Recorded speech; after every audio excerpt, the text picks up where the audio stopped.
오늘 말씀의 제목이 뭐냐면 제목이 뭐죠?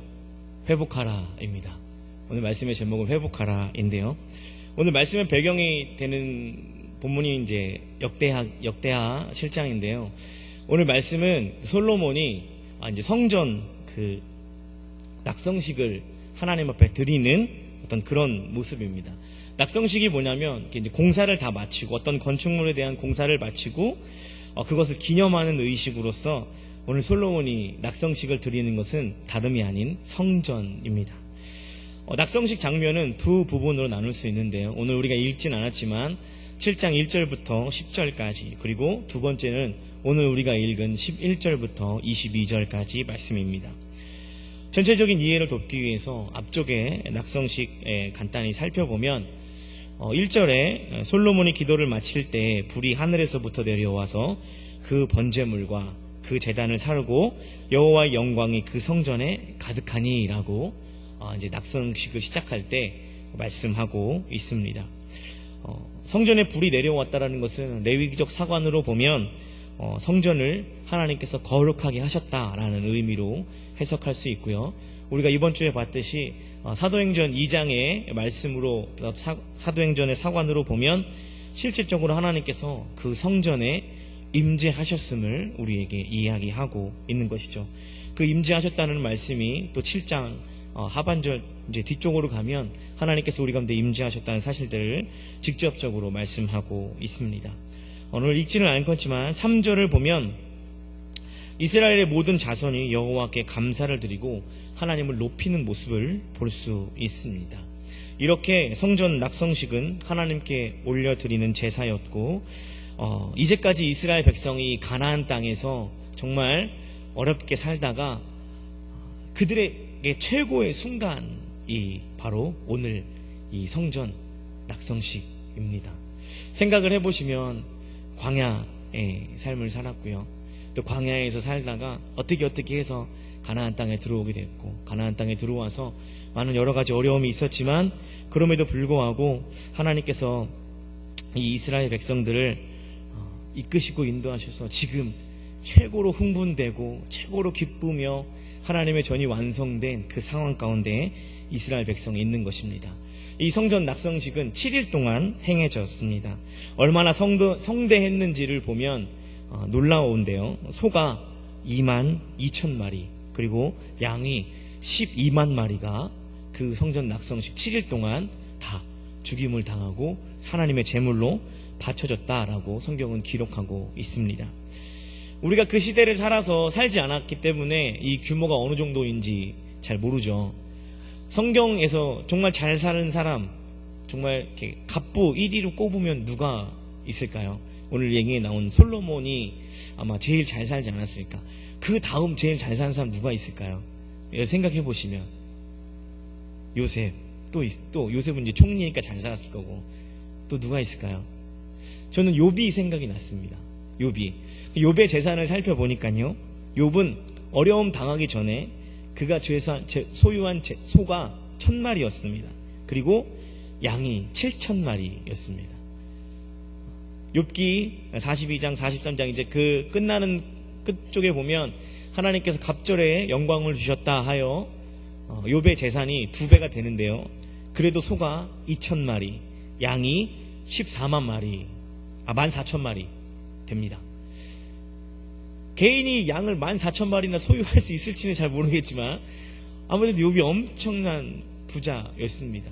근데 정말 놀라운 건 이 일주일 동안 잡힌 동물의 수가 욥의 재산의 10배가 넘는다는 사실입니다. 얼마나 엄청난 규모입니까? 저는 이 낙성식에서 왜 하필이면 이런 규모를 아주 정확하고 분명하게 기록해 놓았을까 좀 고민해 보면, 하나님께서 다윗과 아들 솔로몬에게 부어주신 그 은혜가 실로 어마어마하다라는 사실들을 우리 가운데 보여주기 위함이다라고 이렇게 해석합니다. 오늘 말씀의 제목이 뭐죠? 회복하다. 지금 이스라엘의 어떤 이런 외적 상황을 보면 회복이 필요한가요? 아니요. 회복은 필요하지 않습니다. 너무나 잘 되고 있고 너무나 잘 나가고 있습니다. 그런데 오늘 역대하 이 성경의 전체적인 주제가 뭔지 아십니까? 회복과 회개입니다. 이렇게 잘 나가고 있는데 회복과 회개가 왜 필요할까요? 인간적 생각은 no입니다. 회복이 필요 없는 거죠. 그러나 하나님의 생각은 yes, 회복이 필요하다입니다. 지금 이스라엘이 얼마나 형통한지 오늘 말씀 11절을 같이 한번 보도록 하겠습니다. 11절을 같이 한번 읽어볼까요? 시작. 솔로몬이 여호와의 전과 왕궁 건축을 마치고 솔로몬이 심중에 여호와의 전과 자기의 궁궐에 그가 이루고자 한 것을 다 형통하게 이루니라. 여기서 형통하다라는 말이 나옵니다. 이 형통의 원어를 찾아보면 요셉의 형통, 그리고 하나님께서 여호수아에게 너가 여호수아 1장에 말씀하신 내가 이제 그 땅에 들어갈 때 내가 너를 형통하게 할 거다라는 그 형통과 똑같은 단어를 쓰고 있습니다. 무슨 말입니까? 솔로몬이 지금 누리고 있는 이 형통은 하나님께서 창세기부터 시작한 지금까지 있었던 하나님이 늘 함께 하시는 그 놀라운 형통, 그것이 오늘 솔로몬에게 함께 하고 있다라는 사실입니다. 그런데 그날 밤에 하나님께서 솔로몬에게 나타나십니다. 뭐라고 말씀하시는지 13절과 14절을 우리 같이 한번 읽어보도록 하겠습니다. 같이 읽겠습니다. 혹 내가 하늘을 닫고 비를 내리지 아니하거든 혹 메뚜기들에게 토산을 먹게 하거나 혹 전염병이 내 백성 가운데 유행하게 할 때에 내 이름으로 일컫는 내 백성이 그들의 악한 길에서 떠나 스스로 낮추고 기도하여 내 얼굴을 찾으면 내가 하늘에서 듣고 그들의 죄를 사하고 그들의 땅을 고칠지라. 아멘. 어떤 의미일까요? 왜 하나님께서는 낙성식을 하고 난 다음에 바로 솔로몬에게 이런 말씀을 하실까요? 하나님께서는 솔로몬에게 왜 이런 말씀을 하시는 그 의중과 의도가 무엇일까요? 저는 이렇게 해석합니다. 솔로몬에게, 이스라엘에게 이런 일이 일어난다면 메뚜기가 그 토산을 먹게 하고 비가 내리지 않는, 또 전염병이 내 백성 가운데 도는 것은 결코 우연이 아니다. 내가 내리는 버림을 너희는 깨닫고 그 악한 길에서 떠나 스스로 낮추고 회개하여 나를 찾으라. 그리하면 내가 하늘에서 듣고 너희를 죄를 사하겠다라는 말씀입니다. 우연이 아니라는 말입니다. 이스라엘이 어떤 고통을 당할 때 우연이 아니라 그것이 내가 너희에게 내리는 벌이며 죄에 대한 대가라는 사실을 오늘 하나님께서는 솔로몬에게 말씀하고 있는 겁니다. 또한 하나님께서는 그것만 말씀하시는 것이 아니라 17절과 18절에 놀라운 다윗의 언약을 재확인시켜주고 있습니다. 말씀을 보시고 제가 읽어드리도록 하겠습니다. 내가 만일 내 앞에서 행하기를 내 아버지 다윗이 행한 것과 같이 하여 내가 내게 명령한 모든 것을 행하여 내 율례와 법규를 지키면 내가 내 나라의 왕위를 견고하게 하되 전에 내가 내 아버지 다윗과 언약하기를 이스라엘을 다스리는 자가 내게서 끊어지지 아니하리라 한 대로 하리라 라고 하나님께서 오늘 솔로몬에게 다윗과 동일한 약속을 해주고 계십니다. 오늘 13절과 18절, 오늘 이 성전 낙선식이 있은 이후에 하나님께서 솔로몬에게 하신 말씀이 어느 때일까요? 솔로몬이 죄에 빠져 있을 때입니까? 아니요. 솔로몬이 죽음을 앞두고 이런 말씀을 하신 겁니까? 그렇지 않습니다. 나라가 망하고 힘들 때 이런 말씀을 하신 것이 아니라 하나님께서는 솔로몬이 제일 잘 나갈 때 이런 말씀을 하셨습니다. 이것은 분명 우리에게 뭔가 던지는 의도가 있다라는 것입니다. 하나님께서 이 모든 것이 너희에게 일어날 때 이것을 미리 예견하시고 아시고 말씀해 주고 있는 것입니다. 우리는 이 이스라엘이 어떻게 되었는지 이미 역사적으로 이 성경의 말씀을 통해서 알고 있습니다. 전염병이 돌고 비가 오지 않고 메뚜기가 곡식을 다 갈아먹을 때 내게로 돌아와서 회개하고 너희가 스스로 낮추면 내가 너희를 회복할 것이다. 하나님께서는 이 말씀을 미리 하고 있는 겁니다. 언제요? 솔로몬이 제일 잘 나갈 때요. 형통한다고 자기 스스로 자기가 마음속에 생각할 때 하나님께서 솔로몬에게 이 말씀을 하고 있는 것입니다. 정말 놀라운 사실은 이런 말씀이 신명기에도 한 번 더 등장한다라는 사실입니다. PPT를 보여주시겠습니까? 신명기 4장입니다. 다 같이 한번 말씀을 찾아볼까요? 신명기 4장 25절부터 31절까지입니다. 제가 가진 성경책으로는 구약성경 267페이지에 있습니다. 신명기 4장 25절부터 31절까지. 좀 길지만 하나님께서 모세를 통해서 이스라엘 백성에게 무엇을 말씀하고 있는지를 다시 한번 확인할 수 있는 좋은 시간이 될 것 같습니다. 같이 한번 25절부터 31절까지 합독해서 읽도록 하겠습니다. 시작. 내가 그 땅에서 아들을 낳고 손자를 얻으며 오래 살 때 만일 스스로 부패하여 무슨 형상의 우상이든지 조각하여 내 하나님 여호와 앞에 악을 행함으로 그의 노를 일으키면 내가 오늘 천지를 불러 증거를 삼노니 너희가 요단강을 건너서 얻은 땅에서 속히 망할 것이라. 너희가 거기서 너희의 날이 길지 못하고 전멸될 것이니라.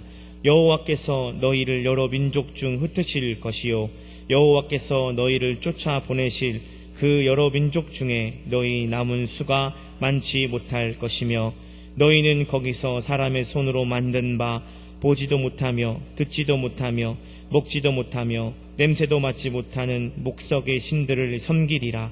그러나 내가 거기서 내 하나님 여호와를 찾게 되리니 만일 마음을 다하고 뜻을 다하여 그를 찾으면 몇 날이라. 이 모든 일이 내게 임하여 환난을 당하나가 끝날에 내가 내 하나님 여호와께로 돌아와서 그의 말씀을 청종하리니 내 하나님 여호와는 자비하신 하나님이시라.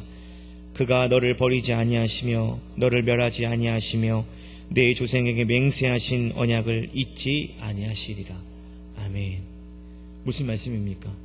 오늘 솔로몬에게 하셨던 말씀과 동일한 말씀입니다.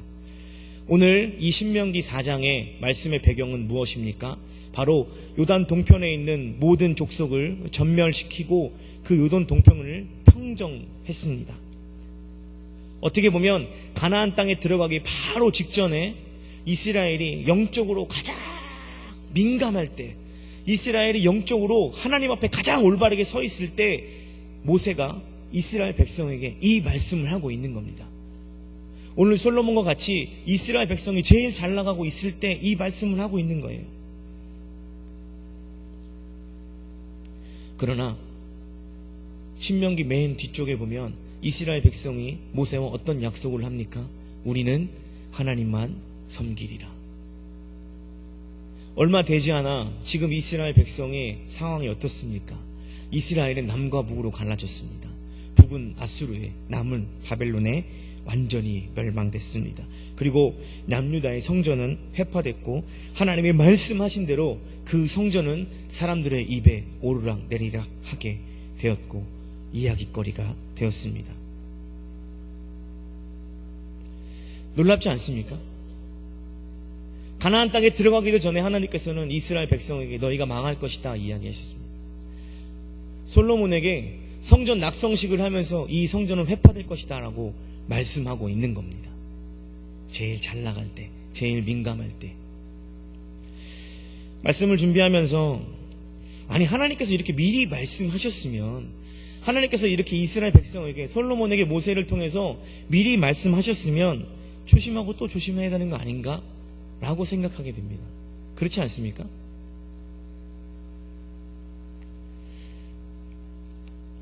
하나 가정을 해볼까요? 지금도 만약에 하나님께서 여러분들에게 직접 계시를 하신다고 칩시다. 가정을 하자는 말입니다. 직접 계시로 하나님께서 여러분들에게 말씀하십니다. 그러면 여러분들의 삶이 과연 이 이스라엘 백성보다 나을까요? 제가 어렸을 때 이런 생각을 했습니다. 어떤 비전을 놓고 기도할 때 하나님 정말 말씀해 주시면 제가 그 말씀에 붙잡고 정말 열심히 살아가 보겠습니다 라고 기도했던 적이 있습니다. 말씀 안 해주셨습니다.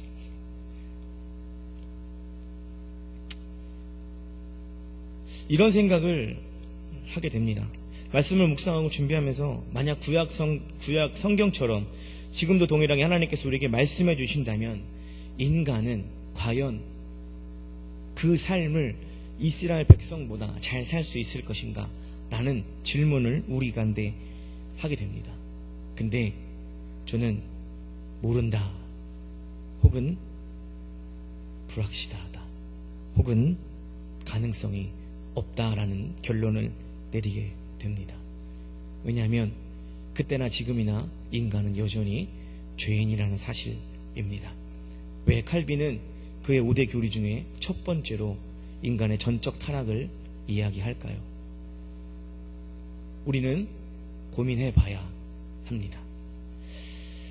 그래서 저 개인적으로 하나님께서 인간에게 말씀하시는 부분, 즉 하나님의 음성을 들었다고 하는 부분에서 조심스럽게 접근해야 한다라고 생각합니다. 많은 신학자들은 이 부분이 사라졌다 혹은 끊어졌다라고 주장합니다. 많은 이유가 있을 것입니다. 그러나 성경적으로 본다면 하나님께서 이스라엘 백성들에게 그렇게 많이 여호와의 말이니라, 여호와의 말씀이니라 말씀해 주셨지만 이스라엘 백성은, 인간들은 어떻게 살았습니까? 하나님의 말씀을 온전히 지키며 살았습니까? 아니요, 그렇지 않습니다. 성경은 인간에게 그렇게 살지 못했음을 기록하고 있습니다. 인간에게 수도 없이 나타나시고 그 음성으로, 불로, 여러 가지 기이한 현상들로 인간에게 말씀하셨지만 결국 인간은 성경에서 이스라엘의 최후를 보여주게 됩니다. 마치 하나님이 없는 것처럼 살아가는 이스라엘 백성을 보여주더란 말입니다. 하나님께서 우리에게 직접 말씀해 주시지 않아도 우리는 성경을 봐도 하나님께서 우리에게 어떤 말씀을 하고 싶은지, 어떻게 살아가라고 말씀하시는지 충분히 알 수 있습니다. 특별히 하나님께서 우리에게 어떤 말씀을 하지 않아도 성경의 말씀 위에 하실 말씀이 없다라는 사실입니다. 여기서 없다라는 말은 완전하게 다 하셨다라는 의미입니다. 여러분들은 성경이 정확무오한 하나님의 말씀이라고 믿습니다. 이스라엘 백성도 하나님의 말씀에 정확무오하다라고 이해했습니다. 인간의 이성으로 해석할 수 있을 만큼 하나님은 완벽하게 다 우리에게 말씀하셨습니다. 이런 하나님의 말씀의 권위가 성경에 주어졌습니다. 인정하십니까? 성경이 정확무오한 하나님의 말씀이라고 인정하셨습니까? 하나님께서 우리에게 모든 것을 다 말씀하셨다라고 우리는 인정하고 또 그것들을 믿고 있습니다. 그렇다면 우리는 성경의 정확무오한 사실을, 하나님께서 우리에게 이미 성경 말씀을 통해 우리 삶 속에서 그가 하고자 하시는, 하나님께서 하고자 하시는 모든 말씀을 다 했다라고 저는 믿어 의심치 않습니다. 무슨 말씀입니까? 하나님께서 이스라엘 백성에게 지금 나타나셔서 하시는 이 말씀들이 이스라엘 백성에게 미리 말씀하신 거라면 그들의 삶을 더욱더 하나님 앞에 내어놓고, 하나님께서 나에게 이런 말씀을 하시는 이유가 무엇인가를 더욱더 깊이 깨닫고 자신의 삶을 하나님 앞에 점검하며 살아봐야 한다라는 사실입니다. 그런데 그렇게 살지 못했습니다. 말씀에 돌아가 보면 모세를 통해서 이스라엘 백성에게 말씀하셨고 솔로몬을 통해서 여전히 말씀하셨지만 이스라엘의 역사를 통해서 우리가 알 수 있는 것은 이스라엘은 그 말씀대로 우상을 섬기며 살았다는 사실입니다. 우리는 이스라엘에게 주목해야 합니다. 이스라엘 백성이 우리보다 덜 거룩해서 망했습니까? 그렇지 않습니다. 이스라엘이 우리보다 하나님을 덜 몰라서 그들이 망했습니까? 여전히 그렇지 않습니다. 우리가 과연 이스라엘보다 어느 부분이 거룩하다라고 자신하시 말씀할 수 있습니까? 우리가 이스라엘 백성보다 모세오경을 달달달 외우는 이스라엘 백성보다 어떻게 더 하나님을 잘 알고 있다라고, 많이 알 수 있다라고 자신할 수 있습니까? 무엇 때문에 이스라엘이 망했습니까? 왜 망했습니까? 저는 오늘 말씀에 이스라엘이 왜 망했는지를 정말 오래 고민했습니다. 말씀은 이미 지난주에 다 썼는데 왜 망했는지를 계속 고민하게 되더라고요. 왜 망했을까? 왜 망했을까? 한 가지 결론에 이르게 됐습니다. 무슨 결론이냐면 결국 말씀을, 하나님의 말씀을 온전히 믿는 진정한 순종이 없기 때문에 망한 것입니다. 순종이 제사보다 낫다라고 말씀하고 있지 않습니까? 이 말씀은 제사가 필요 없는 것이 아니라 그 안에 진정으로 하나님을 경외하는, 하나님 말씀에 순종하는 그 마음이 없다라는 것을 찝어서 하는 말씀입니다. 오늘 이스라엘을 보면 우리가 어떻게 하나님을 믿어야 하는지를 성경은 분명하게 말씀하고 있습니다. 여러 가지 자료를 찾다가 이스라엘이 왜 우상을 섬길 수밖에 없었는가, 어떤 한 신학자의 소견을 보게 되었습니다. 이스라엘은 원래 목축업을 하는 백성이었습니다. 고센 땅도 목축업에 합당한 땅이었습니다. 마땅히 그들의 인생의 모든 부분이 목축업으로 삶을 살았습니다. 목축업은 여러 가지 장점이 있지만 특별히 어떤 기후나 사회적 환경에 그렇게 지대한 영향을 받는 업이 아닙니다. 그러나 이스라엘 백성이 가나안 땅에 들어갔습니다. 가나안 땅에서는 뭘 하고 살았죠? 농사를 지었습니다. 농사는 기후에 민감한 업종입니다. 한 신학자의 의견은 이렇습니다. 왜 이스라엘 백성이 가나안 땅에 들어가서 우상을 섬길 수밖에 없었는가? 그들은 현실에 타협한 것입니다. 무슨 현실이죠? 바알과 아사레가 무슨 신입니까? 농업의 신입니다. 다산의 신이고요, 풍요의 신입니다. 목축업을 하다가 농업을 하게 되는 이스라엘의 상황을 보면서 1년만 농사가 잘못되어도 그들의 자녀나 가족 중 혹 누구는 노비로 팔려가고 잘못되는 경우를 보게 되는 것이죠. 이스라엘 백성의 마음에 어떤 마음이 들었습니까? 내가 이방 신학에 절하는 한이 있어도 내 가족은 굶지 말아야 한다. 내가 우상을 섬기는 한이 있어도 내 자녀를 보낼 수 없다라는 마음이 들었을 것이다 라고 그 해석학자들은 이야기하는 것을 보았습니다. 어떻게든 이스라엘은 자이든 타이든 결국 우상을 섬기게 되었습니다. 이는 엄밀히 따지면 하나님 말씀에 온전히 순종하지 못한 어떤 결과라고 볼 수 있는 것이죠. 저는 고등부 목사입니다. 아시죠? 이 이스라엘의 이런 모습들, 말씀을 온전히 순종하지 못하는 모습들은 우리 삶 속에서, 지금 저의 고등부에서도 중등부에서도 또는 우리 교회에서도 여전히 일어나고 있는 일입니다.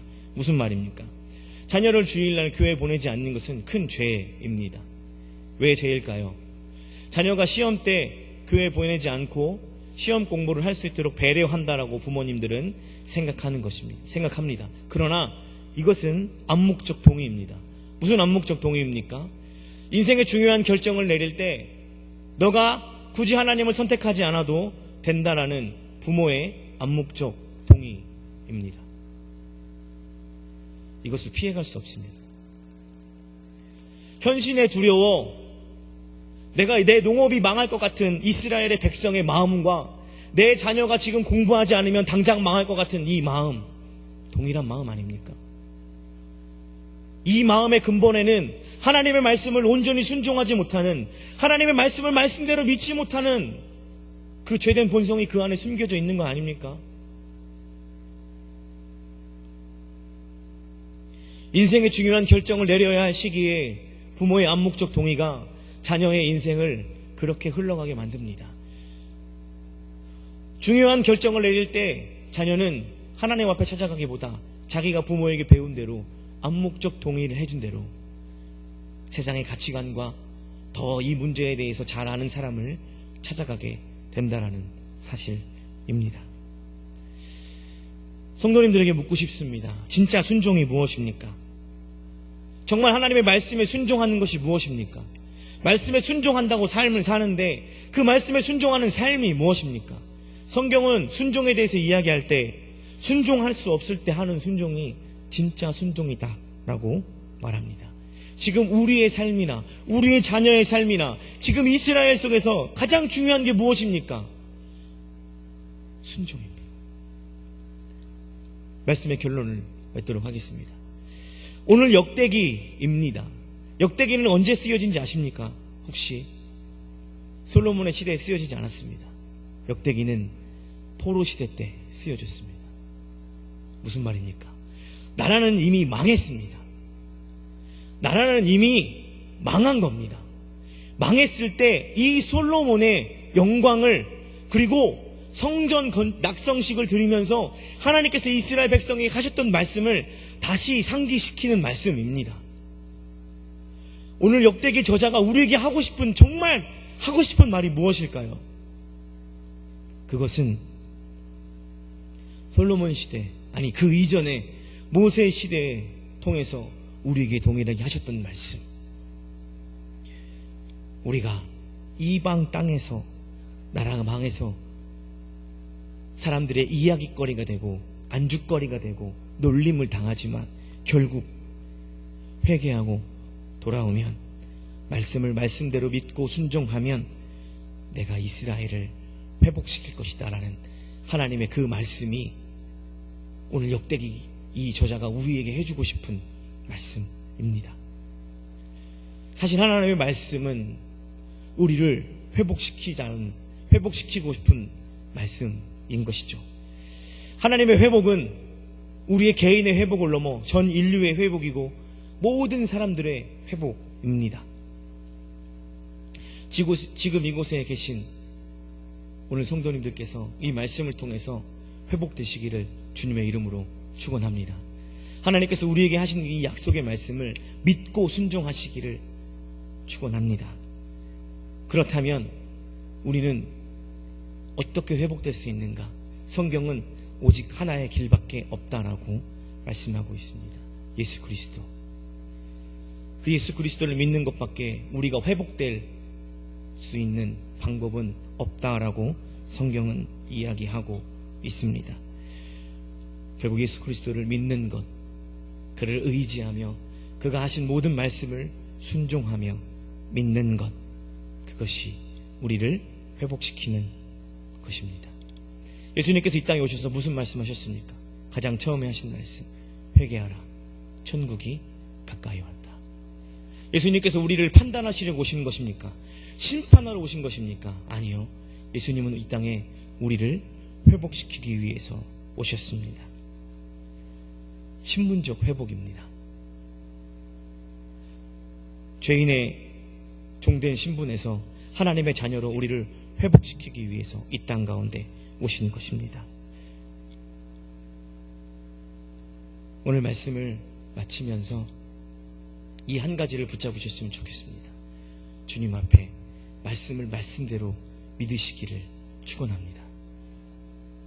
성경이 말씀하는 것 외에 다른 그 어떤 말씀에 현혹되지 않으시기를 주님의 이름으로 축원합니다. 말씀을 말씀대로 믿고 그 말씀을 온전히 순종하며 그 말씀대로 살아갈 때 하나님께서 우리 가운데 회복의 은혜를 부어 주실 것입니다. 오늘 솔로몬에게 하셨던 이 약속, 잘 되지만, 잘 나가는 것 같이 보이지만 결국 너희는 망할 것이다. 그러나 그 망함이 아니라 나에게 돌아올 때 내가 다시 회복시킬 것이다. 오늘 역대기 저자가 우리에게 하고 있는 말씀, 또 우리가 예수님께서 우리에게 오신 근본적인 이유 다 동일하지 않습니까? 우리를 회복시키실 하나님의 말씀, 오늘 이 말씀을 붙잡고 살아가시는 저와 여러분 되시기를 주님의 이름으로 축원합니다.